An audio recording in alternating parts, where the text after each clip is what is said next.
Hello wrestling fans, I am the Pro Wrestle Machine. I'm an AI bot focused on pro wrestling. I read through cover things that take place inside the squared circle. Let's dive into December 9, 1996 Wrestling Observer Newsletter. Ultimate 1996 Preview. 24-hour Fight Channel debuts. Tons more. By Observer staff. Wrestling Observer Newsletter. P.O. Box 1228, Campbell, California 95009-1228 December 9, 1996. A group of fighters in the fledgling sport of so-called no-holds-barred fighting come to an important crossroads this weekend. The second version of the Ultimate pay-per-view, generally considered the biggest event of the year in the genre, combines several behind-the-scenes storylines. There is a promotion that had enormous growth and success from late 1994 through the end of 1995, struggling to regain lost ground. There is a sport that is no longer threatened with extinction by politicians, as it was a year ago, but still threatened by a number of forces, not the least of which is a tremendous difference in the amount of publicity going into the event as in the previous year, ironically caused by the same politicians who wanted it banned. And there are 8 fighters, all of whom to one degree or another, have a professional career hinging on the balance. Ultimate on December 7th in Birmingham State Fairgrounds Arena, is not the ultimate of all martial arts events. Losses in recent weeks of one of the co-favorites, Mark Coleman, the lack of a named Brazilian fighter, and non-participation by Dan Severn, the defending champion who is waiting this tournament out to face the winner, weakens what could have been the deepest field ever. Losing Victor Belfort Gracie also theoretically weakens the lineup. But it is still the strongest tournament since last year's Ultimate and the biggest event of the year, largely due to the presence of Ken Shamrock. Shamrock, 32, who had maintained for more than a year that he would never enter a tournament, changed his tune, largely to atone for his poor showing in his last fight, a loss by decision to Severn on May 17. Without Shamrock, this would be just another UFC pay-per-view show with a slightly stronger field than usual.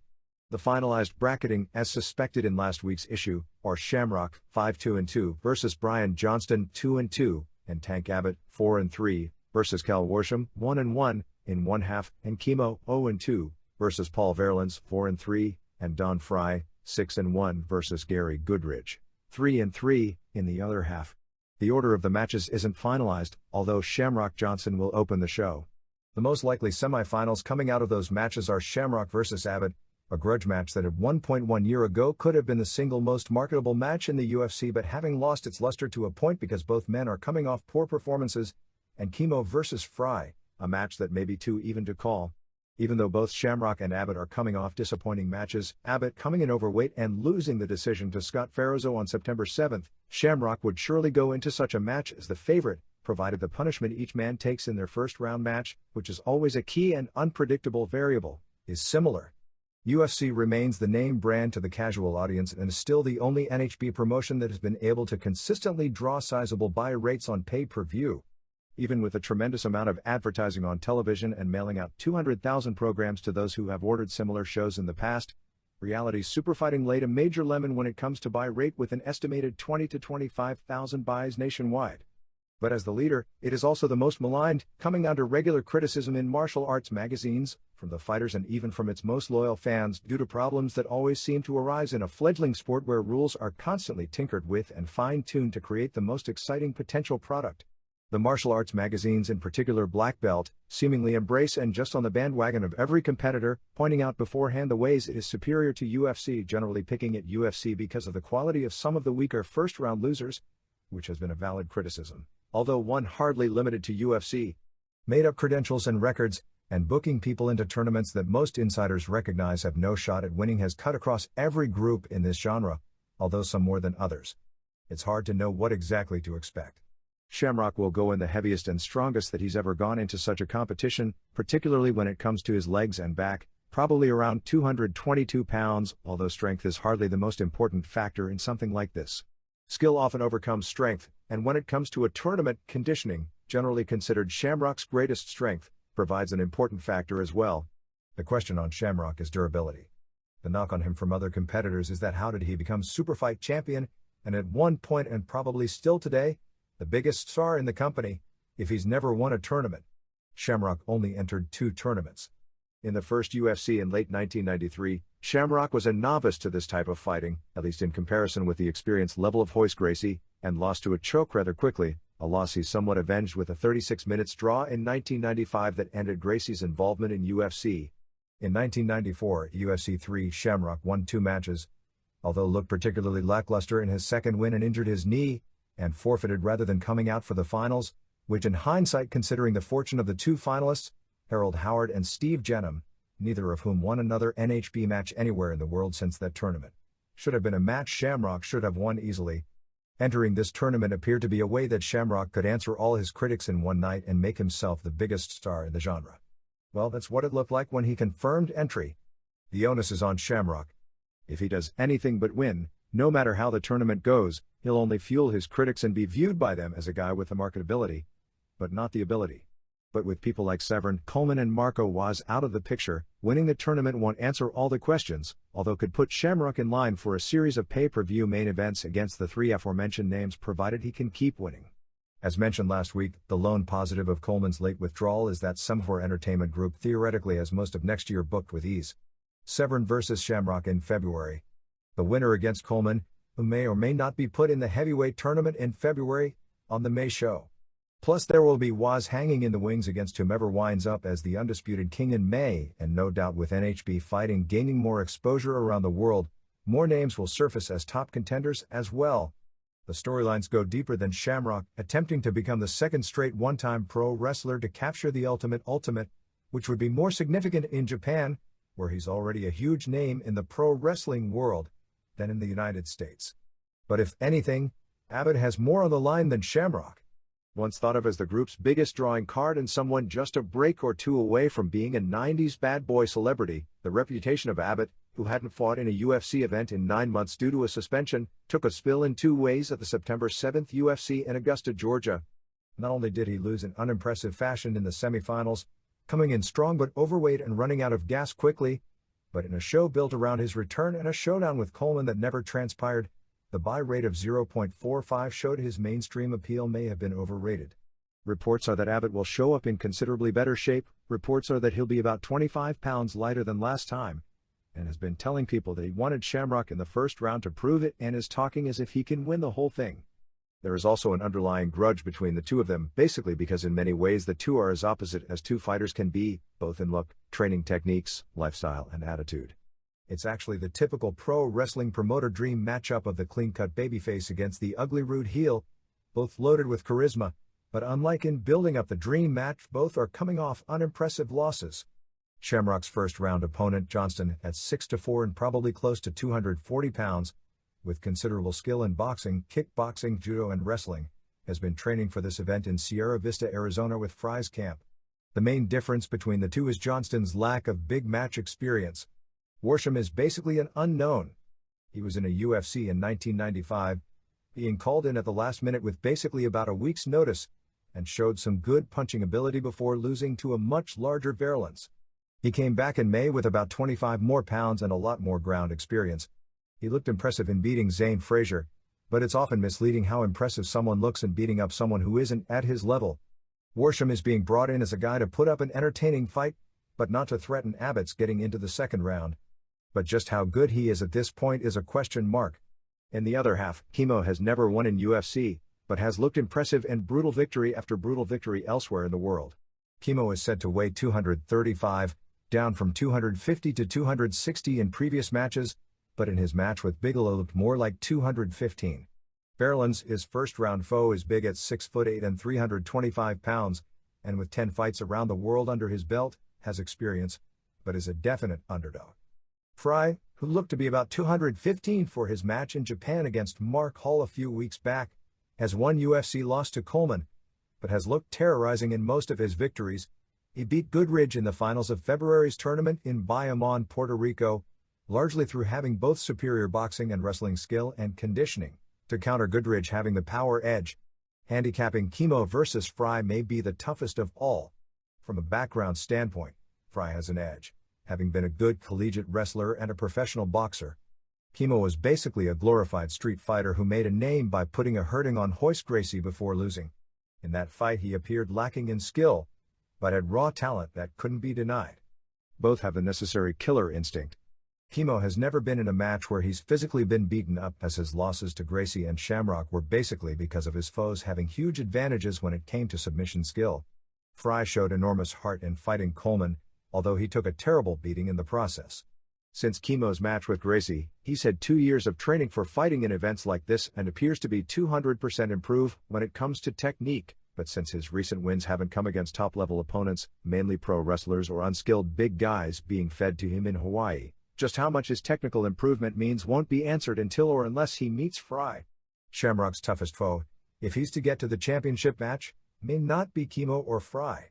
When it comes to a third fight, particularly since the second fight doesn't look to be easy for anyone, a lot depends on who takes the least amount of punishment in previous fights. When it comes to Shamrock, Fry, and Kimo, the things to look for in their early matches is not only how they win, provided they win, but how much punishment they take in winning and how much energy they expend in those matches. And what if there is an injury? An alternate being thrown in a second-round fight would seem to give the opponent of that alternate a huge edge going into the finals. But all things being equal, Shamrock beat Kimo before, by all accounts is in better condition now than he was in February. With Fry, there are a lot of variables. Fry is a credible wrestler, but not a world-class wrestler. He's a dangerous boxer, likely more dangerous than Shamrock, but it's doubtful Shamrock would want to fight this on his feet.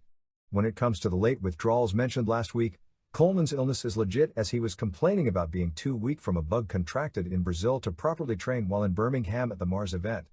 Whether Belfort Gracie's knee injury is legit, or maybe even is legit, but not the primary reason for pulling out, is subject to more question.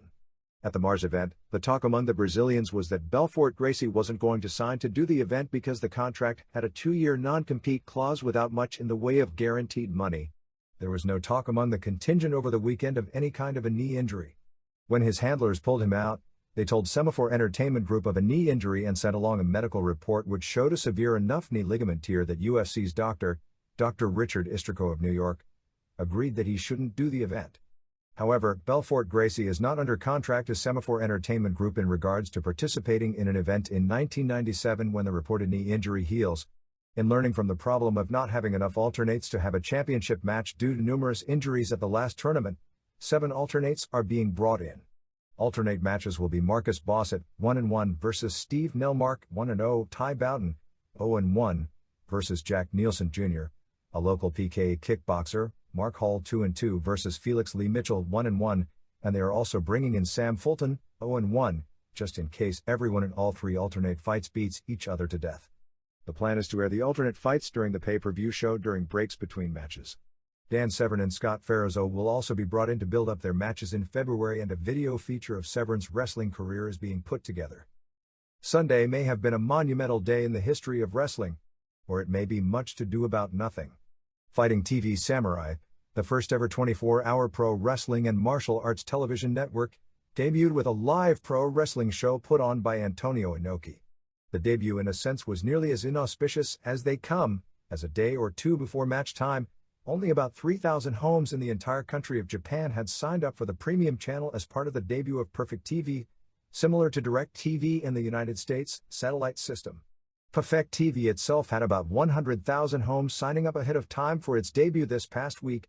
To say that figure for Samurai is disastrous would be an understatement, but it also should be noted that networks such as ESPN and CNN lost zillions of dollars for years before not becoming established parts of our cultural fabric.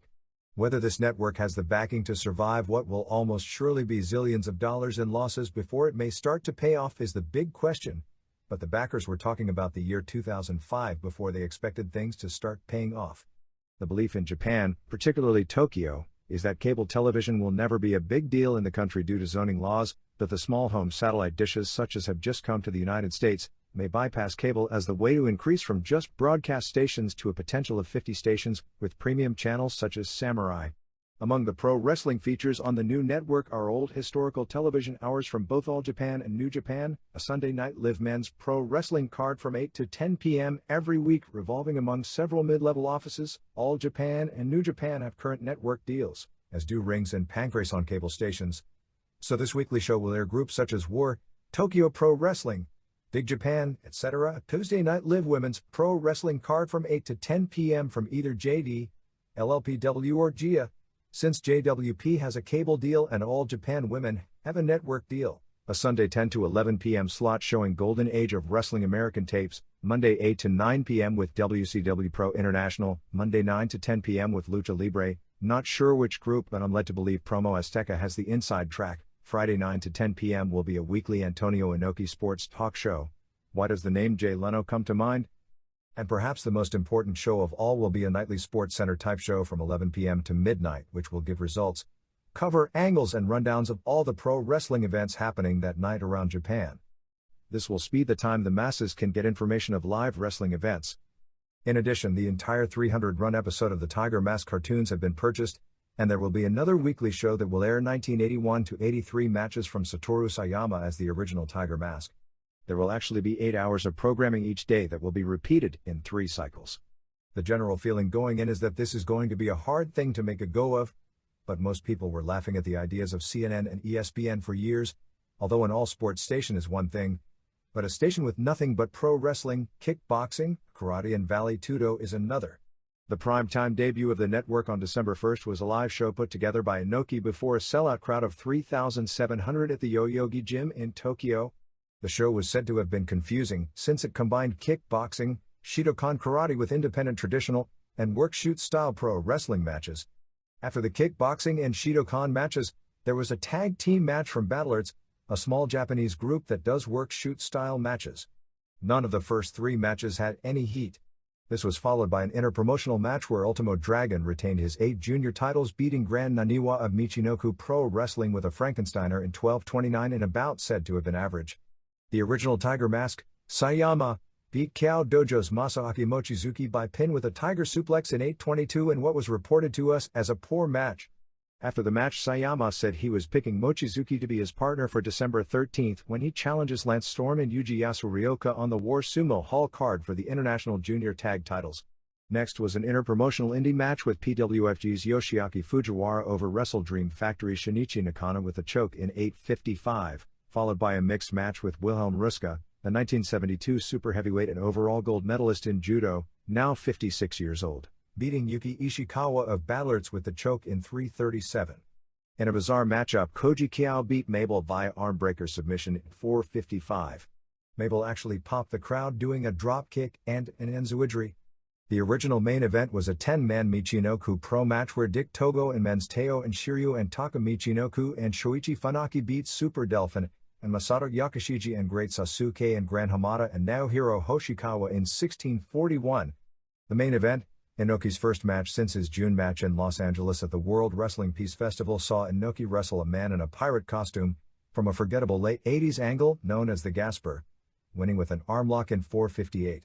Gasper is believed to be a poor Japanese wrestler, and this was a bad match.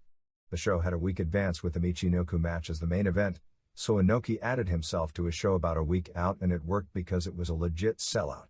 Before the Inoki match started, Willie Williams, a former karate star who had a famous mixed match against Inoki on February 27, 1980 before a sellout at Sumo Hall, which ended without a winner as the doctor stopped the match ruling neither could continue in the 4th round, challenged Inoki for the January 4th Tokyo Dome, the rematch that is 17 years in the making as the two, for whatever reason, never had a rematch. After Inoki's match he agreed, provided it was a no-holds-barred match.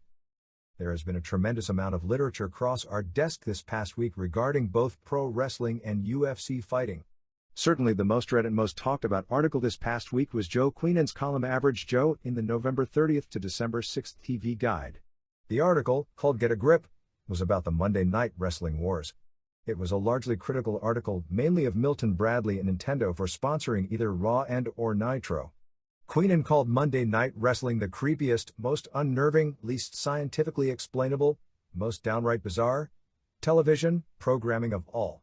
Luckily for Queenan, the night he decided to investigate pro wrestling was the night the WWF gave him more ammunition for his thesis than he would ever need the Pillman/Austin angle at Pillman's house. Not to say Monday Nitro came up unscathed, but the best Queenan could do to knock the program was talking about a hefty, highly athletic woman named Reina Jubuki and her women's match against Medusa on that evening's Nitro and making a few cute remarks about Hulk Hogan and Roddy Piper. He then concluded that the two pro wrestling shows supplied the most sadistic, stomach-turning, gross, psychologically discombobulating programming on television today. The opposite of that was this month's Live magazine, which boasts a circulation of 400,000. It's a mail-order magazine sent to people as puff articles based around their local ticket outlet mailers, letting people know the entertainment events coming their way. Apparently the articles are mainly trade-offs, since the magazine was selling WWF action figures and the article about Jerry Lawler was mainly a WWF puff piece. To its credit, Lawler came off good and the piece was largely accurate aside from some exaggerations about live attendance. The October to November issue of Access, an entertainment and technology bimonthly, had a story about the Gracie family, focusing on Hoyce and Horian. The Gracies claimed they split with UFC over implementation of time limits, and they pushed the idea of Hoyce's challenge to Mike Tyson, which Horian admitted would probably never happen. The November 1996 issue of John Parillo's Performance Press, an underground bodybuilding mag, has a one-page story of Mark Coleman pushing the idea that he's been using Parillo's food supplements. An interesting note in the December 1996 Black Belt is that the Pancrase promotion had a listing to contact its Los Angeles office for American martial arts fighters who believe they have the skill to participate. The February 1997 Muscle Mag International in one of its columns leads with the story of Aim Albrecht and Mark Henry joining the WWF, and even mentions the Observer as the source of the Albrecht story, which was awfully nice of the author, Observer reader and one-time pro wrestler Steve Neese, since he actually left a message on my machine about Albrecht joining WWF before I'd ever heard about it. Neese listed prominent national and international bodybuilding stars that had preceded Albrecht into wrestling that included John Lees, Earl Maynard, Roy Callender, Spencer Churchill, Harold Poole, Don Ross, Armand Tanny, Jim Hellwig, Ultimate Warrior, Andre Drapp, Eric Peterson, Fritz von Goring, Pepper Gomez, Tony Silipini, Tony Marino, Seymour Koenig, Zabo Kosevsky, Dick Garza, Mighty Igor, Anthony White, Tony Atlas. Other prominent names come to mind that he left out, including Freddie Ortiz, Aaron Rodriguez, Mil Mascaras, Joe Bednarski, Ivan Putski, and Wayne Coleman, superstar Billy Graham, although the latter three weren't international-level bodybuilders but all did bodybuilding contests, the latter two doing them at the same time as pro wrestling, with Putski's best bodybuilding placings coming in over 40 events, as he was more of a powerlifter than a bodybuilder in his younger years. Of those names, Mascaras was a genuine international legend, Graham was one of the biggest stars of the 70s, Gomez, who I believe competed with Sean Connery in a Mr. America contest, was a major star in the 50s and 60s, particularly in Texas and California. Warrior was a huge attraction. Putski had a run as a major draw in Texas and New York, and Igor and Tony Atlas had runs as big stars as well. The article also mentioned the exploits of Sailor Art Thomas, who it said never did well in bodybuilding shows in the 50s because of the bias of the times in those days. Blacks were never allowed to win major bodybuilding championships. My, how times have changed. But it was said that in the early 60s he was a better bodybuilder than most of the Mr. America winners of that time frame. In listing famous strongmen that went into pro wrestling when talking about Henry, among those listed were Bert Asarati, Doug Hepburn, Paul Anderson, Bruno Sammartino, Chuck Fish, Great Mephisto, Herbie Schiff, Herbie Freeman, Harold Sakata, Oddjob Tosh Togo, Ken Patera, Ted Arcidi, Tom McGee, Bill Kazmaier, and Doug Furness.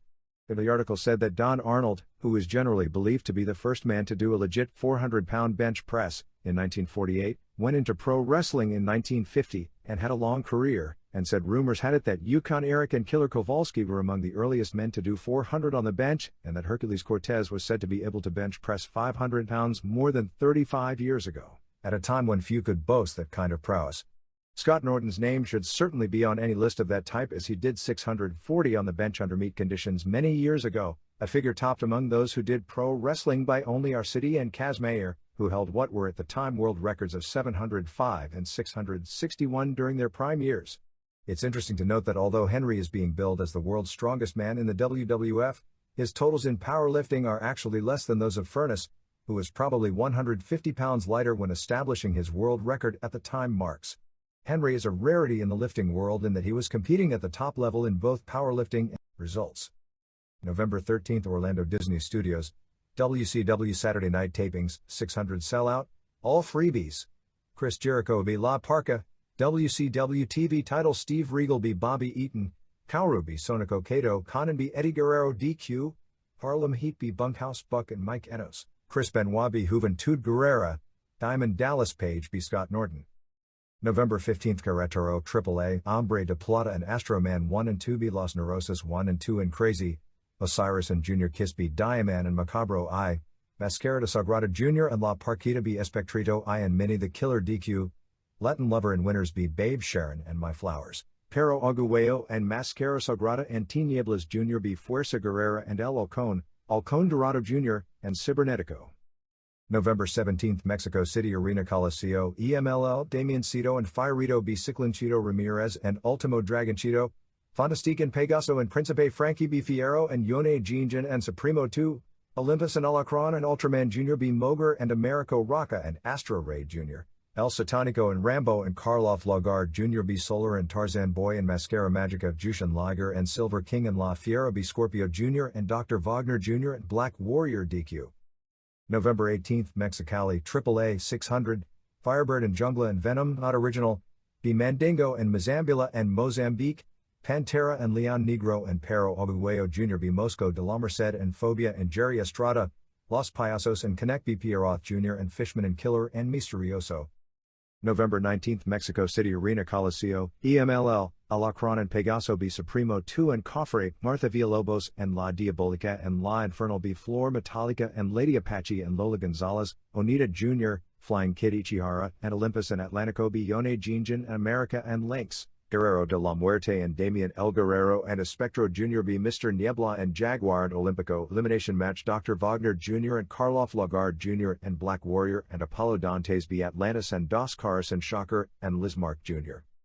November 22, Cuautitlán, Promo Azteca 2,500 Sellout, Los Reyes Tapatios 1 and 2 B. Galgo and Colt, Piratita Morgan and Fuercita Guerrera B. Mascara de Sagrada and Octagonchito Jurassico and Enigma and Pachuco B. Tiburon and Skyd and Hitano, Vaquero Romo and Salsero and Antifas B. Andy Barrow and Ultimo Rebelde and Ultimo Guerrero, Conan and Zorro and Tarzan Boy B. Blue Panther and Pirata Morgan and Pantera del Ring DQ. November 22, Bristol, England, All-Star Wrestling, Brian Maxine B. Blondie Barrett, Pat Roach B. Buffalo Beanie, Dan Walsh B. Ricky Knight, Pete Collins B. Jimmy Ocean and Zebra Kid. November 23, Fork Union, Virginia, Universal Championship Wrestling, Major Menace 1 Battle Royal, California Kid B. Riot, Sweet Storm B. Lady Killer, Jerry Lee and Kevin Dalton B. Mr. Big Stuff and Latin Lover, Not Original obviously, Ray Storm B. Demolition Axe DQ, Bambi B. Peggy Lee Leather, Ricky Morton B. John Masters. November 25, Hachinahe, Big Japan, Satoru Shiga B. Yosuke Kobayashi, Ricky Santana B. Goku, Yoshihiro Tajiri B. Fantastique Ray Skull B. Yuichi Taniguchi, Kendo Nagasaki B. Jester, No Rope Barbed Wire Street Fight Deathmatch Shoji Nakamaki and Juice B. Mitsuhiro Matsunaga and Seiji Yamakawa. November 25, Osaka, LLPW 1051, Mizuki Endo B. Soriokino, Miss Mongol B. Keiko Aono, Harley Saito and Shinobu Kondori B. Rumi Kazama and Wadab, Norio Tadano B. Michiko Omukai, LLPW 6 Women Tag Titles Eagle Sawai and Michiko Nagashima and Shark Tsuchiya B. Mikiko Futagami and Carol Midori and Yasha Kurenai. November 26, Hakodate All Japan, 2200 Johnny Smith B. Kentaro Shiga Masao Inoue and Mighty Inoue B. Yoshinobu Kanemaru and Tsuyoshi Kikuchi, Haruka Eigen and Masa Fuchi B. Rusher Kimura and Mitsuo Momota, Kena Kobashi and the Patriot and Manukia Mossman B. Giant Baba and Yoshinari Ogawa and Tamon Honda, Steve Williams and Johnny Ace B. Giant Kimala 2 and Ryukaku Izumida, Toshiaki Kawada and Akira Taubi Stan Hansen and Takawa Mori, Mitsuharu Masawa and Jun Akiyama B. Gary Albright and Sabu. November 26, Hirosaki, New Japan, 2650 Sellout Yutaka Yoshi B. Kazuyuki Fujita, Brad Armstrong B. Shinjiro Otani, Akira Nagami and Kunyaki Kobayashi B. El Samurai and Norio Oniga, Jushin Liger B. Chavo Guerrero Jr., Akitoshi Saito and Michiyoshi Ohara and Tatsutoshi Goto B. Yuji Nagata and Tadao Yasuda and Osamu Nishimura, Tatsumi Fujinami and Kengo Kimura B. Shinya Hashimoto and Satoshi Kojima, Kazuo Yamazaki and Takashi Izuka and Osamu Kido B. Masahiro Chono and Hiroyoshi Tenzan and Hiro Saito. November 26, Tokyo Korakuen Hall, FMW 2150 Sellout Tetsuhiro Kuroda and Gasaku Goshigawara B. Hideo Makimura and Katsutoshi Niyama, Shark Tsuchiya and Crusher Maidamari B. Ri and Ikeda, Megumi Kudo B. Miss Mongol Hayabusa B. Riki Fuji. International Junior Title Takamichi Noku B. Hayato Nanjo, The Gladiator and Crypt Keeper and Super Leather B. Hideki Hasaka and Wing Kanemura and Winger, Headhunters and Hisakatsu Oya B. Mr. Pogo and Masato Tanaka and Koji Nakagawa. November 26, Tokyo Oto Ward Gymnasium, JWP, 3128, Hiromi Yagi B. Fuseo Naochi, Boyshoi Kid B. Rieko Amano, JWP Junior Title Tomoko Kuzumi B. Kanako Motoya, Mayumi Ozaki b Plum Mariko, JWP Tag Titles. Devil Masami and Hikari Fukuoka b Dynamite Kansai and Cutie Suzuki to win titles. November 26 Ogaki All Japan Women, Momoe Nakanishi b Miho Wakizawa Yoshiko Tamura b Yukashina, Genki Misae and Saya Endo b Shaparita Asari and Yumi Fukawa, Yumiko Hata and Takako Inoue and Reggie Bennett b Mima Shimoda and Toshio Yamada and Atsuko Mita, Kaoru Ito b Ri Tamada, Kyoko Inoue and Tomoko Watanabe b Manami Toyota and Mariko Yoshida. November 27 London, England WWF. 7000 Sellout Barry Horowitz b TL Hopper Rocky Maivia b Justin Bradshaw Crush b Bob Holly, Farouk b Barry Windham, Executioner b Aldo Montoya WWF title, Steve Austin b Sid DQ Bret Hart b Vader, WWF Tag Titles Owen Hart and Davey Boy Smith b Godwins, Undertaker b Mankind. November 27 Ichiniseki New Japan 1700 Shinjiro Otani b Yutaka Yoshi, Chavo Guerrero Jr. b Black Cat, Jushin Liger and El Samurai b Brad Armstrong and Norio Onaga Osamu Kido and Osamu Nishimura b Akitoshi Saito and Kengo Kimura, Kunyaki Kobayashi and Akira Nagami b Kazuo Yamazaki and Yuji Nagata, Hawk and Power and Animal Warrior b Tadao Yasuda and Shinya Hashimoto and Junji Hirata, Keiji Muto and Manabu Nakanishi b Tatsutoshi Goto and Michiyoshi Ohara, Tatsumi Fujinami and Takashi Iizuka and Satoshi Kojima b Hiroyoshi Tenzan, Hiro Saito and Masahiro Chono. November 27 Manoa All Japan Women, 1280 Momoe Nakanishi b Rumi Sekiguchi, Nana Takahashi b Miho Wakizawa, Tomoko Watanabe and Ri Tamada and Yumi Fukawa b Yuka Shina and Sai Endo and Yoshiko Tamura, Toshio Yamada b Genki Misae, Kyoko Inoue and Takako Inoue and Yumiko Hata b Mariko Yoshida and Kaoru Ito and Shaparita Asari, Manami Toyota and Reggie Bennett b Asia Kong and Mima Shimoda. November 28 Sapporo Nakajima Sports Center, All Japan, 4400, Tsuyoshi Kikuchi and Yoshinari Ogawa b Kentaro Shiga and Satoru Asako, Mighty Inoue and Haruka Eigen b Mitsuo Momota and Rusher Kimura, San Hansen and Takao Omori b Johnny Smith and Manukia Mossman, Yoshiaki Fujiwara and Don Arakawa and Tamon Honda b Masao Inoue and Masa Fuji and Giant Baba, Giant Kimala 2 and Jun Izumida b Sabu and Gary Albright, Akira Tao and Toshiaki Kawada d Steve Williams and Johnny Ace 30 Minutes, Kenta Kobashi and the Patriot b Mitsuharu Masawa and Jun Akiyama. November 28 Birmingham, England WWF. 7000 Sellout Executioner b Barry Horowitz, Barry Windham b Justin Bradshaw, Crush b Bob Holly, Rocky Maivia b TL Hopper, Bret Hart b Mankind, Steve Austin b Aldo Montoya, Undertaker b Vader. WWF Tag Titles Owen Hart and Davey Boy Smith b Godwins, WWF titles Sid b Farouk. November 28 Natori New Japan 1800 Black Cat b Kazuyuki Fujita, Akitoshi Saito b Utaka Yoshi, Tadao Yasuda b Kunyaki Kobayashi, Jushin Liger and El Samurai and Norio Onaga b Chavo Guerrero Jr. and Shinjiro Otani and Brad Armstrong, Osamu Nishimura and Junji Hirata b Akira Nagami and Michiyoshi Ohara, Hawk and Animal and Power Warrior b Manabu Nakanishi and Osamu Kido and Keiji Muto, Satoshi Kojima and Shinya Hashimoto b Tatsutoshi Goto and Kengo Kimura, Masahiro Chono and Hiroyoshi Tenzan, Hiro Saito b Yuji Nagata and Takashi Iizuka and Kazuo Yamazaki. November 28 Memphis, USWA, 600, Bobby Bolton b Reggie b Fine DQ, Tony Falk b Tony Myers, USWA Tag Titles, Stephen Dunn and Flash Flanagan b Mike Samples and Sir Mo, USWA Title, Brian Christopher b Bill Dundee DQ, Unified Title Jerry Lawler b Akeem Muhammad DQ, Nation of Domination, Wolfie D and Jamie Dundee, b Lawler and Christopher, Muhammad Lost Turkey Battle Royal.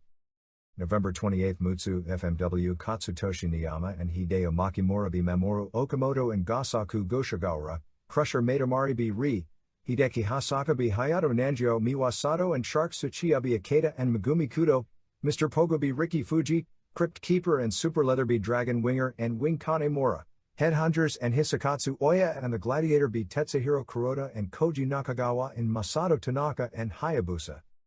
November 28 Yoshiga All Japan Women, Handymouth b Fuji, Miho Wakizawa b Rumi Sekiguchi Yukashina and Yumi Fukawa and Yoshiko Tamura b Shaparita Asari and Genki Misae and Momoe Nakanishi, Manami Toyota b Saya Endo, Reggie Bennett and Mariko Yoshida and Kaoru Ito b Toshio Yamada and Mima Shimoda and Ri Tamada, Asia Kong and Takako Inoue b Kyoko Inoue and Tomoko Watanabe.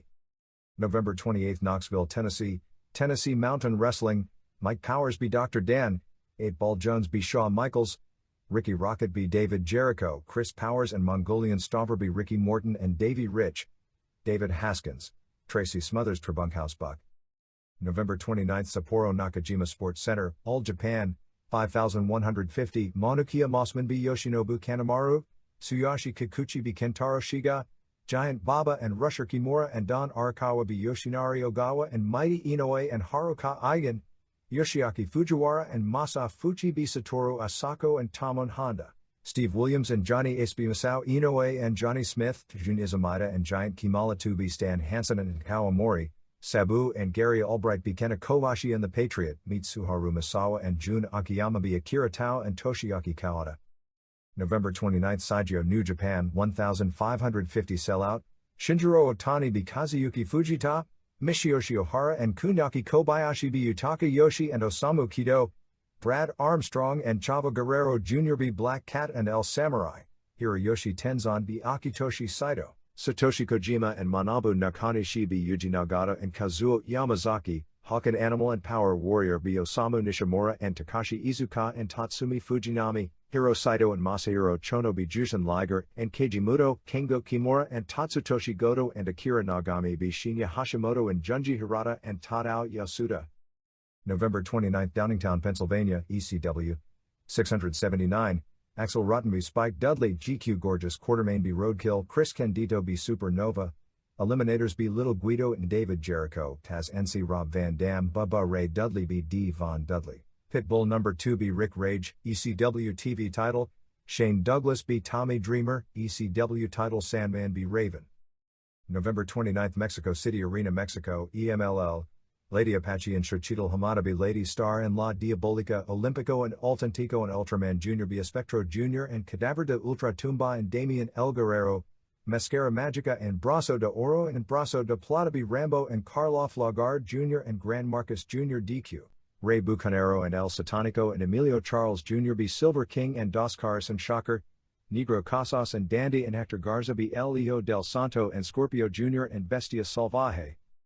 November 29, Akita, FMW Gasaku Goshigawara and Tetsuhiro Kuroda b. Mamoru Okamoto and Katsutoshi Niyama, Hayato Nanjo b. Hideo Makimura, Riki Fuji b. Winger, Miwa Sato and Crusher Matamari and Shark Tsuchiya b. Ikeda and Ri and Megumi Kido, Crypt Keeper and Hisakatsu Oya and the Gladiator b. Koji Nakagawa and Masato Tanaka and Mr. Pogo, World Brass Knucks Tag Titles Headhunters b. Hideki Hasaka and Wing Kanemura, Hayabusa b. Super Leather. November 29, Yonezawa, Big Japan, Ricky Santan b. Goku, Yoshihiro Tajiri b. Fantastique, Gray Skull b. Seiji Yamakawa, Kendo Nagasaki b. Jester, No Rope Barbed Wire Street Fight Deathmatch Juice and Shoji Nakamaki b. Mitsuhiro Matsunaga and Yuichi Taniguchi. November 29, Fremont, California, Big Time Wrestling 250, Robert Thompson b. Frank Dalton, Aaron O'Grady d. Steve Rizzono, Earthquake Ferris b. Joe Applebaumer, Cowboy Lang b. Little Nasty Boy, Victoria Moreno b. Barbara Blaze, Johnny Payne b. The Sergeant, Border Patrol, Michael Modest and Mike Diamond, b. Super Diablo and El Demonio. November 30th, Lowell, Massachusetts, WWF, 2678 Sellout, Argo Aim Albrecht, b. Dr. X, Tom Pritchard, Doug Furness and Phil Lawfon b. New Rockers, Sultan b. Jesse James, Savio Vega b. Salvatore Sincere, IC title Mark Marrow b. Hunter Hurst Helmsley DQ, Razor Ramon and Diesel b. Grimm Twins, Billy Gunn b. Bart Gunn, Shawn Michaels b. Goldust. November 30th, Sendai, All Japan, 4500 Sellout, Kentaro Shiga b. Yoshinobu Kanemaru, Johnny Smith b. Yoshinari Ogawa, Tsuyoshi Kikuchi and Mitsuo Momota and Rusher Kimura b. Mighty Inoue and Haruka Eigen and Masa Fuchi, Giant Baba and Tamon Honda and Satoru Asako b. Kena Kobashi and the Patriot and Manukia Mossman, Stan Hansen and Takao Omori b. Gary Albright and Sabu, Toshiaki Kawada and Akira Tao b. Jun Izumida and Giant Kimala 2, Mitsuharu Misawa and Jun Akiyama b. Steve Williams and Johnny Ace. November 30th, Kanazawa, New Japan, 3200 Sellout, Yutaka Yoshi b. Kazuyuki Fujita, Brad Armstrong and Hiro Saito b. Akira Nagami and Kunyaki Kobayashi, Yuji Nagata and Shinjiro Otani b. Michiyoshi Ohara and Akitoshi Saito, Jushin Liger and El Samurai b. Norio Onaga and Chavo Guerrero Jr., Kengo Kimura and Tatsutoshi Goto b. Osamu Kido and Tadao Yasuda, Hawked Animal and Power Warrior be Manabu Nakanishi and Junji Hirata and Shinya Hashimoto, Kazuo Yamazaki and Takashi Iizuka be Osamu Nishimura and Keiji Muto, Masahiro Chono and Hiroyoshi Tenzan be Satoshi Kojima and Tatsumi Fujinami. November 30th Bensalem, Pennsylvania, ECW, 250 New Jack be Devon Dudley, Axel Rotten be David Jericho, Pitbull number 2 be Rick Rage, Eliminators be Bubba Ray and Spike Dudley, Chris Candido d Rob Van Dam, ECW TV title, Shane Douglas be Tommy Dreamer, ECW title Sandman be Raven. November 30th Shirakawa FMW, Koji Nakagawa and Gasaku Goshigawara be Memoru Okamoto and Katsutoshi Niyama, Re be Miss Mongol, Mr. Pogo be Riki Fuji, Shark Tsuchiya and Crusher Matamari be Ikeda and Megumi Kudo, Headhunters and Hiskatsu Oya be Hayabusa and Masato Tanaka and Tetsuhiro Kuroda, The Gladiator and Super Leather and Crypt Keeper be Wing Kanemura and Hideki Hasaka and Winger. November 30th Lake Grove, New York, Universal Superstars of America, Chucky B. Intruder, Gino Caruso B. Lord Zieg, O.J. Steelker L.A. Gorgeous, King Kong Bundy B. Scott Putski DQ, Virgil B. Greg Valentine. November 30th Brooklyn, New York, Eastern Shores Wrestling, Latin Lover, not original, B. Spanish Angel, Jimmy Cicero B. Jason Knight, Steve Corino B. Q Ball Carmichael, Team USA B. Chuck Williams and Glenn Osborne, Primo Carnera 3B Metal Maniac, Tunnelbinder B. Mike Calla, Big Matty Smalls, Matthew Anoya, B. Duke Treese. November 30th Morristown, Tennessee, Tennessee Mountain Wrestling, Big Bubba, not WCW wrestler, B. Dr. Dan, Eddie Golden B. Chris Steelheart, Mike Powers B. Casey Thunder, Mongolian Stomper and Chris Powers B. Ricky Morton and 8-Ball Jones, Bunkhouse Buck B. Tracy Smothers. November 30th New Britain, Connecticut, International Pro Wrestling, Punisher, not Barry Buchanan, B. Sweet Pea Simpson, Bad Boys B. TNT and White Trash, David Powers B. Frank Stiletto, Brick Bronski B. Julio Sanchez, Bronski B. Powers, Bam Bam Bigelow B. Boo Bradley, Doug Flex B. Mutilator, Rocco Rock B. Dean Powers, Rick Fuller B. Convict, 911 B. Bronski. December 1st Tokyo Yoyogi Gym, Anton Promotions Samurai TV taping, 3,700 sellout, Kickboxing Rules, Yusuke Arai B. Kyoto Ruoma, Shidokan Karate Rules, Kazunari Murakami B. Hiroshi Wakasa, Daisuke Ikeda and Takeshi Ono B. Alexander Otsuka and Satoshi Yoniyama, J Crown Championship Ultimo Dragon B. Grand Naniwa, Tiger Mask Sayama B. Masaki Mochizuki, Yoshiaki Fujiwara B. Shinichi Nakano, Wilhelm Riska B. Yuki Ishikawa, Koji Kiao B. Mabel, Dick Togo and Men's Teo and Shiryu and Takamichi Noku and Shoichi Funaki be Great Sasuke and Super Delphin and Masato Yakashiji and Naohiro Hoshikawa and Gran Hamada. Antonio Inoki be the Gasper. December 1st Nagoya Rainbow Hall, New Japan 10,000, Black Cat be Kazuyuki Fujita, Akira Nagami and Kunyaki Kobayashi be Brad Armstrong and Chavo Guerrero Jr., Akitoshi Saito and Michiyoshi Ohara and Tatsutoshi Goto be Yuji Nagata and Yutaka Yoshi and Osamu Kido, Shinjiro Otani and Koji Kanemoto be Jushin Liger, and El Samurai. Road Warriors be Satoshi Kojima and Tadao Yasuda, Kengo Kimura and Tatsumi Fujinami be Osamu Nishimura and Keiji Muto, Riki Chashu and Kensuke Sasaki be Shinya Hashimoto and Junji Hirata. IWGP Tag Titles Masahiro Chono and Hiroyoshi Tenzan be Kazuo Yamazaki and Takashi Iizuka. December 1st Tokyo Korakuen Hall All Japan Women, 2,100 sellout Rumi Sekiguchi be Fujai, Miho Wakezawa be Nana Takahashi, Genki Misae and Tanimouth be Saya Endo and Momoe Nakanishi, Yumiko Hata be Yukashina, Tag Tourney Semifinals, Tomoko Watanabe and Kumiko Makawa be Reggie Bennett and Mima Shimoda, Manami Toyota and Ri Tamada be Kyoko Inoue and Shaparita Asari, Finals Toyota and Tamada be Watanabe and Maikawa, Asia Kong and Mariko Yoshida and Kaoru Ito and Yoshiko Tamura be Tashio Yamada and Itsuko Mita and Takako Inoue and Yumi Fukawa. December 1st Poughkeepsie, New York, WWF, 1737, Argo be Dr. X, Doug Furness and Phil La Fawn be New Rockers, Sultan be Jesse James, Savio Vega be Salvatore Sincere, IC title Mark Marrow be Hunter Hurst Helmsley DQ, Razor Ramon and Diesel be Grimm Twins, Billy Gunn be Bart Gunn, Shawn Michaels be Goldust. December 1st Kodama FMW, Katsuhiro Kuroda be Hideo Makimura, Crusher Matamari be Miwa Sato, Katsutoshi Niyama be Riki Fuji, Rian Megumi Kudo be Shark Tsuchiya and Miss Mongol, Hayabusa be Winger, Crypt Keeper and Super Leather be Hideki Hasaka and Wing Kanemura, Street Fight Headhunters and Hisakatsu Oya and the Gladiator be Masato Tanaka and Koji Nakagawa and Mr. Pogo and Gasaku Goshigawara.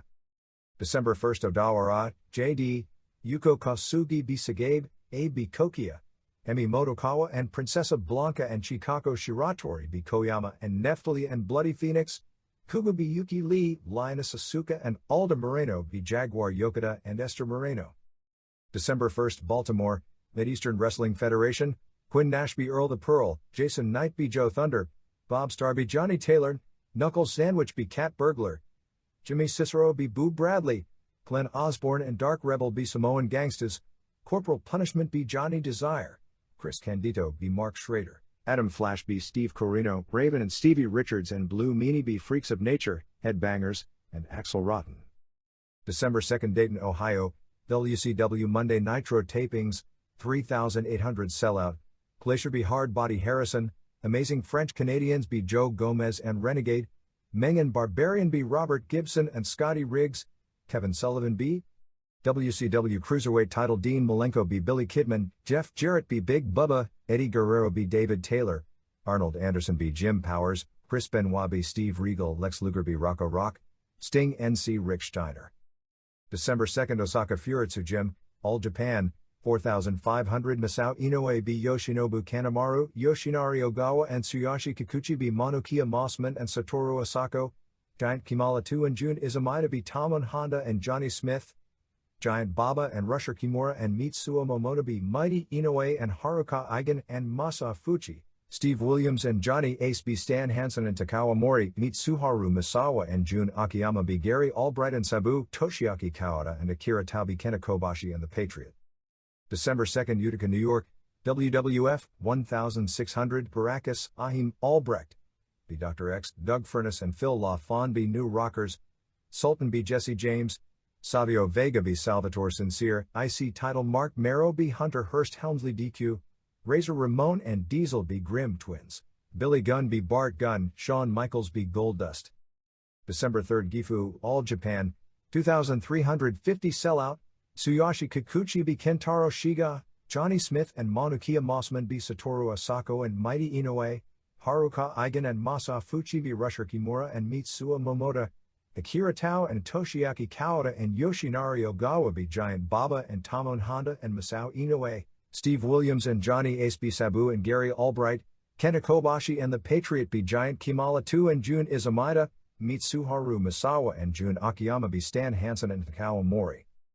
Special thanks to David Stylinov, Greg John, Chuck Morris, James Titus, Dan Paris, Pat Crocker, Phil Jones, Roland Alexander, Jim Davis, Tim Knoll, Steve Dr. Lucha Sims, Dominic Valenti, Georgianne Macropolis, Tadashi Tanaka, Scott Cornish, Jesse Money, Stuart Kemp. Japanese Television Rundown. November 24th. All Japan Women. 1. Genki Misae and Saya Endo and Nana Takahashi beat Yuka Shina and Yumi Fukawa and Momoe Nakanishi when Misae pinned Nakanishi basically out of nowhere. 1/2 of 1 star. 2. Ritamata won the All Japan Singles Championship from Kumiko Makawa in 9:59 with a Dragon Suplex. Not much heat but the wrestling was okay. 1 1/4 stars. 3. Tomoko Watanabe pinned Toshio Yamada in 11:39 with a screwdriver, which is a back suplex turned into a powerbomb. About half the match aired on television and it appeared to be a good match. A highlight was when they were brawling outside the ring, Watanabe threw Yamada all over the television announcers. 2 stars. 4. Shaparita Asari and Atsuko Mita and Mima Shimoda beat Mariko Yoshida and Kaoru Ito and Yoshiko Tamura. About 7 minutes of the 18 minutes match aired. Based on TV, it appeared to be a great match with 4 straight dives at one point and great near falls before Asari surprisingly pinned Yoshida by coming off the top rope with a spinning head scissors and turning it into a cradle. 3 3/4 stars. 5. Manami Toyota and Kyoko Inoue beat Asia Kong and Yumiko Hata in what was billed as a best 4 match, basically meaning the top 4 wrestlers in the promotion. Match went 20:05, but only half of it aired on television. It looked pretty good based on what aired, with Toyota pinning Kong with a Japanese Ocean Cyclone suplex while Kong was on the top rope. Lowlight was Toyota going for her springboard somersault plancha but landing just short of Hata and hitting her head on the floor. She appeared to be shaken up, but only momentarily, and got back in the ring and did the rest of her stuff. Inoue has really packed on the weight of late, which doesn't bode well for her title match on December 8th. Even though the wrestling was good in the final two matches, the heat was generally down throughout the show, and there were no signs during the show of the promotion regaining its lost spark. Most of the television show was built around the beginning of the 10th year of the careers of Toyota, Yamada, Mita and Shimoda, and showing clips of them starting with their tryout rookie matches, singing badly, and big matches throughout their careers. It was too obvious just how much hotter the crowds were in those matches as compared with this year. Make no mistake about it, pro wrestling is a star-driven business, and Japanese women's pro wrestling has thrived on constantly creating new stars, and the weakness is that there aren't any new stars to bring new life to the careers of the older stars, giving them their challenges on the way up. 3.5 stars. EMLL. Matchmaker Jose Pianono Medina went to Japan on November 29 to hold a press conference announcing an EMLL tour from February 2 to February 6, with shows at Korakuen Hall in Tokyo, Nagoya, Kobe, and the final show at the Komazawa Olympic Gym in Tokyo. This will be only the second foreign promotion. WWF was the first, doing a largely unsuccessful tour in 1994, ever to try and tour Japan on its own without working with one of the local offices. EMLL will be sending 20 wrestlers to Japan, and the two will be highlighted by 3 title matches. Ryo de Jalisco Jr., who was at the press conference, as was All Japan women wrestler Mariko Yoshida, will defend the CMLL heavyweight title against Apollo Dantes. Black Warrior will defend the NWA light heavyweight title against Hector Garza, and Lady Apache will defend her newly won CMLL women's title against Yoshida. From all accounts, this is the hottest promotion in Mexico right now due to the El Hijo del Santo turn, and it also has the best work rate on top. AAA is decimated by the loss of its best workers and is now relying on big names from the past, so the work rate is way down. The work on the Promo Azteca shows has for the most part been uninspired, but this promotion has what AAA had in the past, with a good blend of young talent on the rise and headliners who are over who seem to get into working with each. The main event on the November 29th Arena Mexico show was the return match with Santo and Bestia Salvaje and Scorpio Jr. against Negro Casas and Dandy and Hector Garza, which apparently drew a big crowd. The angle actually started before the show, as they were doing an out-of-the-arena interview with Santo on the street. At this point, both Casas and Dandy jumped him and were throwing food in his face and basically left him laying, as a crowd of fans who were pro-Casas cheered them on. The heat in match psychology was said to have been incredible during the bout itself, with fans hitting the ring trying to attack Santo with bottles. The police ended up having to guard the aisles from rushing fans. Garza attempted a shooting star press outside the ring but landed short on his neck and shoulders and didn't move for the rest of the match, which didn't appear to be an angle, and he ended up being stretchered out after the match was over. Apparently this move was supposed to knock out Scorpio Jr. and Salvaje, and they sold it as such, even though the move landed short, which left Santo in the ring against both Casas and Dandy, and the two destroyed him and pinned him clean. After the match, Dandy challenged Santo to a hair versus mask match, which will apparently headline the December 6th Arena Mexico card, which is the year-end spectacular, coming 1 week earlier than usual. The final Mexico City show will be December 8th at Arena Coliseo. At this point, Santo is only working as a heel in Arena Mexico to build up the Dandy match, and build eventually to the Casas match, but is working as a face throughout the rest of Mexico. Monterrey is running shows on 4 consecutive Sundays, which will include building to A La Parca vs Sangre Chicana mask versus hair match, which you can guess the result. On the December 1st show, Conan and Parca and Santo formed the face trio. Conan and Parca both turned on him, which wound up with the crowd booing Conan and Parca since it was a 2-on-1. That's almost a surprise, because the reports from a lot of people right now are that Parca is the most popular wrestler in the country. Conan and Parca did an NWO bit where they told Santo that they were Promo Azteca wrestlers and asked Santo if he was, and Santo said he was an independent and wrestles for himself, and they told Santo that he's either with them or against them and attacked him. Lismark Jr. is attending law school around his wrestling schedule.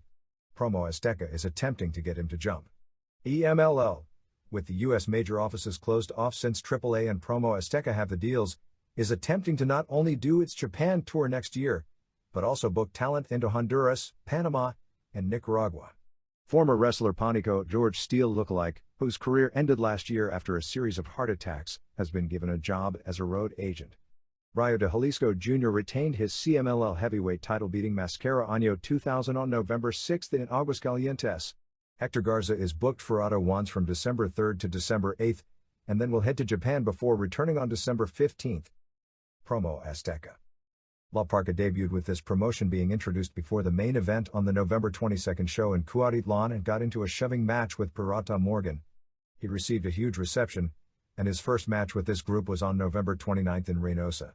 Parka did a magazine interview saying he left AAA because the company didn't pay enough attention to its wrestlers as human beings.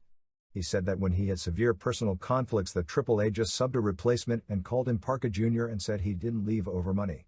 Translated, he left over money as his missing shows due to the severe personal conflicts were actually when he was in the United States working for WCW. Espectrito and Mini Frisbee officially jumped this past week as had been expected. They taped an angle on November 26 in front of a local gym where Piratita Morgan jumped Mascarada Sagrada.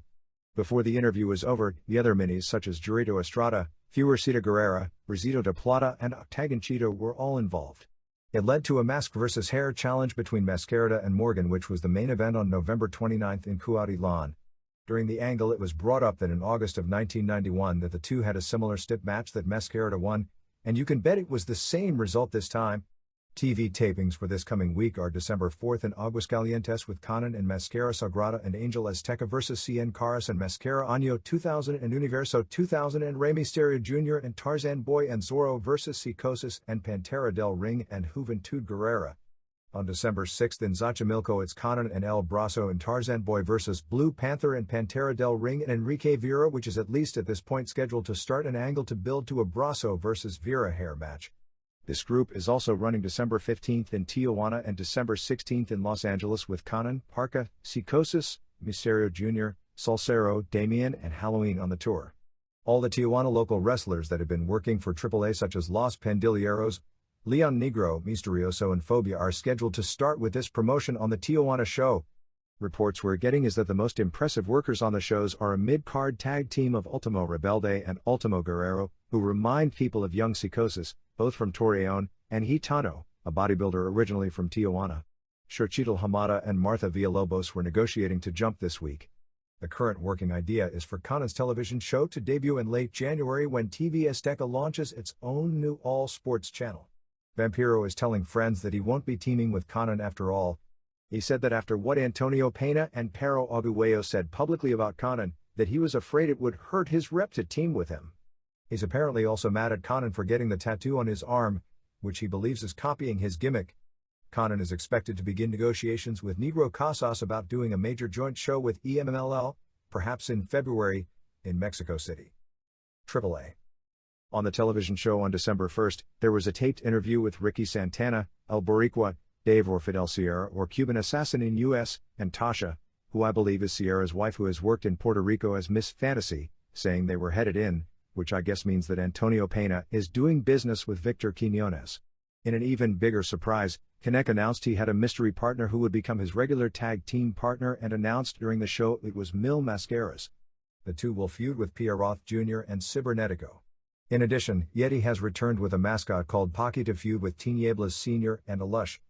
Let's just say the work rate in those two feuds will be something approaching atrocious. On December 6th in Nezahualcóyotl, Mascaras and Kinect and Tinieblas will be the heel trio on top for the anniversary show. Antonio Pena is using his deal with WWF as a negotiating tool, telling lots of big-name wrestlers that if they come with him he can get them work in WWF. Among those he's talking with are Santo, Vampiro, and Lizmark, telling them if they come with him he can get them into the WWF. Santo told Pena he'd work house shows for him, but not television, as he's going to remain an independent.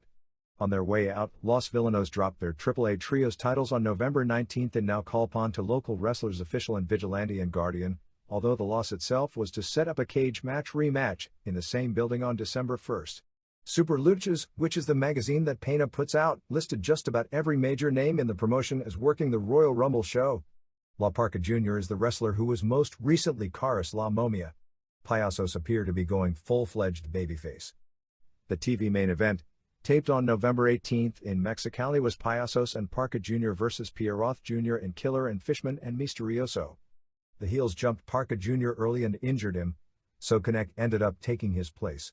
As the heels were destroying the faces with Nux, Parka Jr. came back out with a metal screen and clocked the heels, leading to the face win. All Japan. Tag Team Tournament standings as of December 4th. Kenta Kobashi and the Patriot 8-3-0. Toshiaki Kawada and Akira Tao 7-3-1.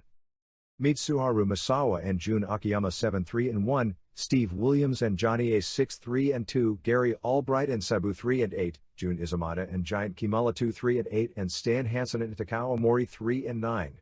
With the exception of Hansen and Omori, who were finished with tournament action, the remaining teams had their final match on December 4 in Niigata: Kobashi and Patriot vs. Williams and Ace, Misawa and Akiyama vs. Kimala 2 and Izumata and Kauda and Tao vs. Albright and Sabu.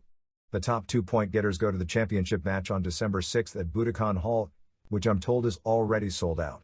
If you figure Kauda and Misawa's team should win, and Misawa's team win is a lock, they'll each have identical records. If Williams and Ace beat Kobashi and Patriot, it would put Misawa and Akiyama vs. Kauda and Tao. And the two teams split their tournament matches. If Patriot and Kobashi win, that leaves 3 teams left, but there is a chance Sabu's team may score an upset. If Patriot and Kobashi to 30 minutes, they'll clinch a berth in the final, so they only have to avoid losing, which means they'll probably lose. Overall, the feeling is that this has been a good tour, but nothing compared to tag team tournaments of the past. From all accounts, it appears the deal to bring in Nobuhiko Takada next year to work singles matches against the top guys is dead, which is too bad because it's a gimmick that both sides badly needed. Hiroshi Hashi at his All Japan debut stated that he's always wanted to work for All Japan ever since he started wrestling. Technically there is something to this because when Hashi was first recruited by Riki Choshu, Choshu was working for All Japan and Hashi was first introduced in the All Japan ring. However, when Choshu and his crew jumped back, Hashi was with them, so he never actually wrestled for All Japan. Hashi never mentioned New Japan in his speech, and New Japan has still never publicly announced nor acknowledged that Hashi has left. Sabu has been doing the job in all of his team's losses, including doing jobs for both Kimala 2 and Omori, while Albright is getting the pin in most of the wins. The feeling is that he's doing okay, basically better than some thought he'd do, but not nearly as good as his supporters expected him to do. Baba has allowed him to do his gimmick spots with the chairs and tables, even though it's against the All Japan serious style, because without the gimmick spots, he's a small, below-average worker, so what's the point of using Sabu if you're not going to let him be his gimmick? There were complaints from some wrestlers about it, but Baba told them Sabu had his approval to do the spots. In some cities, which I guess means if the building was expensive, they wouldn't let Sabu do the spots, so it's varied, but he's done them in most places. Yoshiaki Fujiwara and Dhan Arakawa debuted for All Japan working November 28 and November 29 in Sapporo. The first night, Fujiwara and Arakawa teamed with Tamon Honda of All Japan to beat Giant Baba and Masa Fuchi and Masao Inoue. The second night it was Fuchi and Fujiwara over Honda and Satoru Osaka, while Arakawa was put in the Mitsuo Momoto spot, teaming with Baba and Rusher Kimura in the comedy match. There is a good chance Fujiwara will work the entire January tour for All Japan. Neither Sapporo show sold out for the tag tourney, drawing 4,400 and 5,150 respectively, nor did they pack Osaka on December 2, which drew about 4,500. This week's tournament matches were November 26 in Hakodate before 2,200 saw Williams and Ace over Kimala 2 and Izumata, Kauda and Tao over Hansen and Omori, and Misawa and Akiyama over Sabu and Albright. November 28 in Sapporo had Kimala 2 and Izumata over Sabu and Albright. Tao and Kauda went to a 30-minute draw with Williams and Ace, and Patriot and Kobashi beat Misawa and Akiyama when Kobashi pinned Akiyama. November 29 in Sapporo saw Izumata and Kimala 2 over Hansen and Omori when Izumata pinned Omori, Sabu and Albright over Kobashi and Patriot when Albright used the Dragon Suplex on Patriot, and Misawa and Akiyama beat Kauda and Tao when Misawa pinned Kauda in 2033. December 2 in Osaka at Williams and Ace beat Hansen and Omori, Misawa and Akiyama beat Sabu and Albright when Akiyama pinned Sabu, and Tao and Kauda beat Patriot and Kobashi when Tao choke slammed Patriot. December 3 in Gifu had Ace and Williams over Sabu and Albright, Patriot and Kobashi over Izumata and Kimala 2 and Misawa and Akiyama over Hansen and Omori. New Japan. With Masahiro Chono and Hiroyoshi Tenzan retaining the IWGP Tag titles, beating Kazuo Yamazaki and Takashi Iizuka on December 1 in Nagoya before 10,000 fans, it pretty well finalized what is on paper in some ways the least attractive Tokyo Dome show ever. One could say the first Dome show with the Russians in 1989 was worse because none had ever done pro wrestling, but at least the gimmick of using Russian world-class amateurs in a pro ring was something different. Besides the matches already announced and the Inoki vs. Willie Williams match, Chono and Tenzan defending against Tatsumi Fujinami and Kengo Kimura, Jinsei Shinzaki Hakushi faces Michiyoshi Ohara. Sub for Shiro Koshinaka, who the doctors ruled this past week wasn't going to make it back from his knee injury in time for the match, which takes away one of the few potentially decent matches. Koji Kanemoto faces a mystery opponent and the opener will be an 8-man with Junji Hirata and Manabu Nakanishi and Satoshi Kojima and Osamu Nishimura versus Yamazaki and Iizuka and Osamu Kido and Yuji Nagata. The plan as it stands right now is for Ultimo Dragon to retain the J Crown against Rey Mysterio Jr. and Dean Malenko on December 13th and December 29th, and then drop the title to Jushin Liger on January 4th. Theoretically, Mysterio Jr. should beat Liger at Starrcade just days before he wins the title, which would establish Mysterio Jr. as a contender for Liger's title in 1997, although I'm not 100% certain New Japan would want Liger to do a high-profile job for someone he outweighs by 70 pounds, although they haven't cared much about what happens in the US in the past. The other major result on the December 1st Nagoya show was a tag match where Riki Choshu and Kensuke Sasaki beat Shinya Hashimoto and Hirata. Finish saw Choshu give Hashimoto 3 lariats which had him out on his feet, allowing Sasaki to score the pin after a Northern Lights bomb. It sets up the dome since Choshu basically knocked Hashimoto out, and also gives Sasaki a clean win over the current world champion to set him up for a 1997 title challenge. This group is negotiating to run shows in China next year. Other Japan notes. Atsushi Onita showed up at Korakuen Hall on November 26 to shoot the final angle leading to his return on December 11. The main event was a 6-man tag with Headhunters and Hisakatsu Oya against Mr. Pogo and Masato Tanaka and Koji Nakagawa. After the heels won, they hung Pogo by a chain and Onita hit the ring and saved Pogo. After the match, Onita said that in his life he told one lie, and that was that he would never wrestle again, and asked the audience if they had ever lied in their life. It was pretty clever, but didn't do the job since the crowd booed Onita and chanted that he was a liar. Onita kept asking the crowd if they could understand his position and fans were chanting at him not to lie. Onita had also vowed he wouldn't team with Pogo, but the angle ended up with Onita and Pogo agreeing to team with Nakagawa and Tanaka against Headhunters and Oya and a mystery partner on December 11th, in Tokyo's Komazawa Olympic Gym, which is about a 4,000-seat arena and I believe it's already sold out. The overall wrestling scene in Japan has been rather dull of late, with a major swing of big shows in Tokyo between December 6th and December 15th with December 6th All Japan Budokan, December 7th Tokyo Pro at Sumo Hall, December 8th AJW at Sumo Hall, December 11th FMW, December 13th War at Sumo Hall and December 15th Pancrase at Budokan. All Japan Women ended their tag team tournament on December 1st at Korakuen Hall before a sellout 2,100 with Manami Toyota and Ri Tamada, who finished in 4th place in the round robin, beating Tomoko Watanabe and Kumiko Makawa in the finals. The semifinals saw Watanabe and Makawa over Reggie Bennett and Mima Shimoda and Toyota and Tamada beating first-place finishers Shaparita Asari and Kyoko Inoue. Nude picture books of both Toyota and JD's Chikako Shiratori were released in the past few days. A correction from last week. The Mitsuhiro Matsunaga vs. Shoji Nakamaki match that we reported was a lumberjack match with live scorpions as lumberjacks was actually a snake box match but live scorpions instead of stakes in the box. Devil Masami and Hikari Fukuoka won the JWP tag titles from Dynamite Kansai and Cutie Suzuki on the group's major end-of-the-year show on November 26 at Tokyo's Ota Ward Gym before 3,128. Norio Tadano won an LLPW tourney to become the #1 contender for Eagle Sawai's championship, but Sawai won the title match on December 3 in Tokyo. Add Yamazaki and Iizuka vs. Koki Kitahara and Nobutaka Araya to the War December 13 card. General consensus on the U Japan show is that it was a very amateurish production. One insider believes the Anjo vs. Alvarez match may also have been worked, citing that the UWFI wrestlers at ringside never got excited or panicked as seconds and shoot matches almost always do, and that at one point Takada looked bored and simply left ringside, something you'd think a second wouldn't do. Bam Bam Bigelow's second, Doink the Clown Sans makeup, was listed in the magazines as Gary Fall, which is the real name of Ray Apollo. Another version is that the wrestler wanted a worked match but the Brazilian wouldn't go for it on the day of the event, and Anjo basically hung on the fence for a lengthy stalemate since Alvarez did nothing, either being afraid to make a fatal mistake, before finally getting Anjo off about 30 minutes in.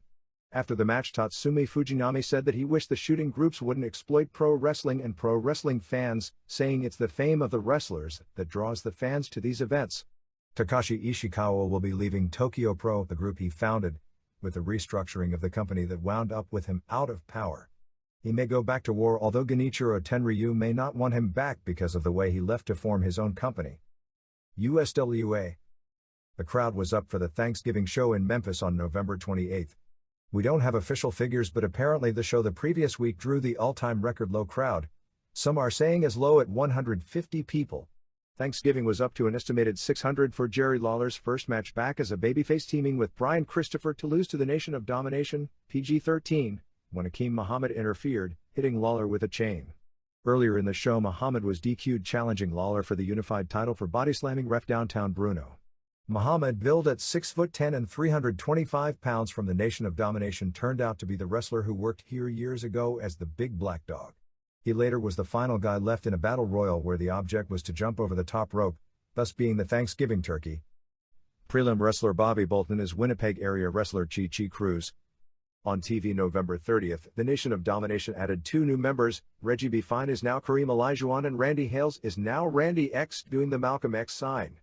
They announced they would have a huge surprise next week, adding yet another member to the team, and said it would be a major superstar.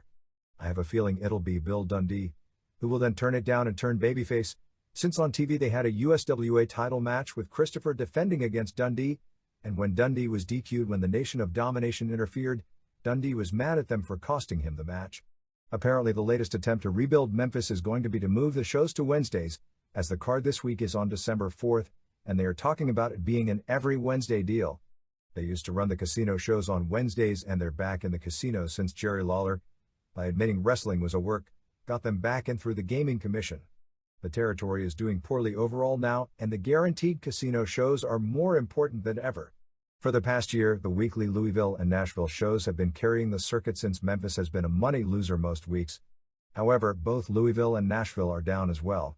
Most of the wrestlers are now earning the minimum $40 per show and have other jobs to carry them. With Memphis moving to Wednesdays, it does mean that Lawler can be programmed back as a regular.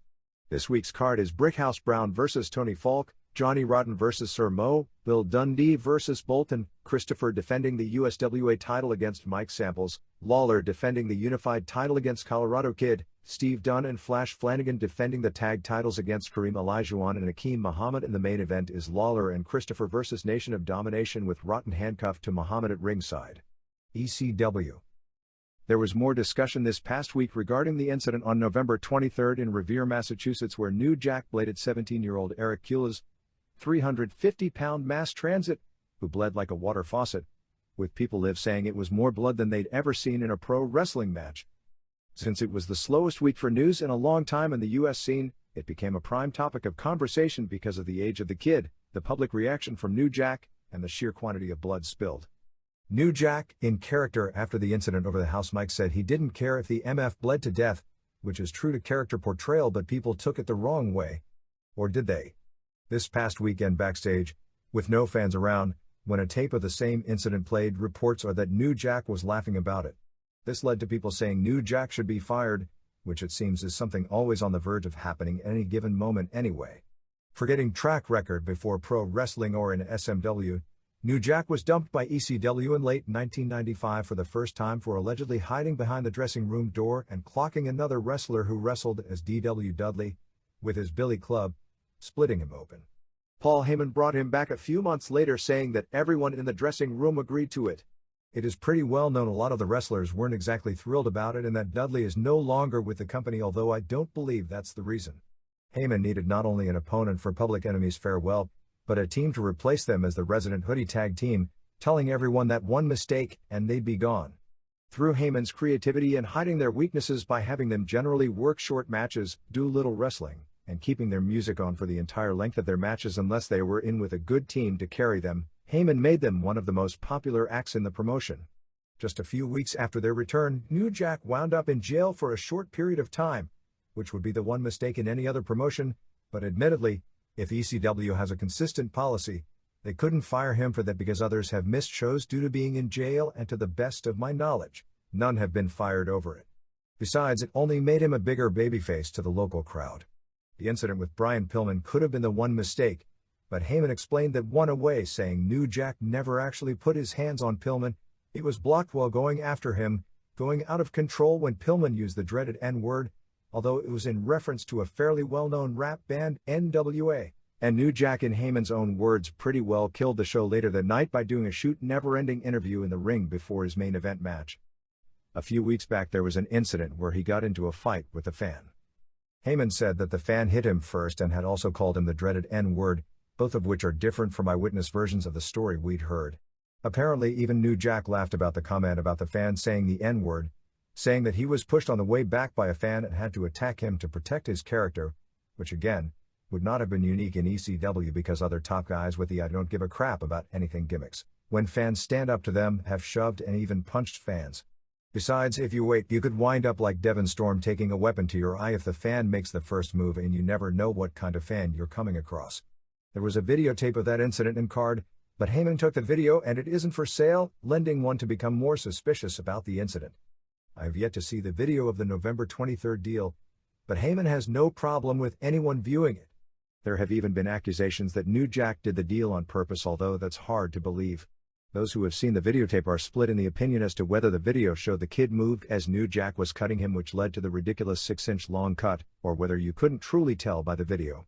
The public response by New Jack on the mic at the arena was someone staying in character, although Kulas and his father were both pretty upset later in the week when New Jack went on the ECW hotline and said he wasn't apologizing, although again that's a position where one stays in character, but neither of them seemed to know the difference.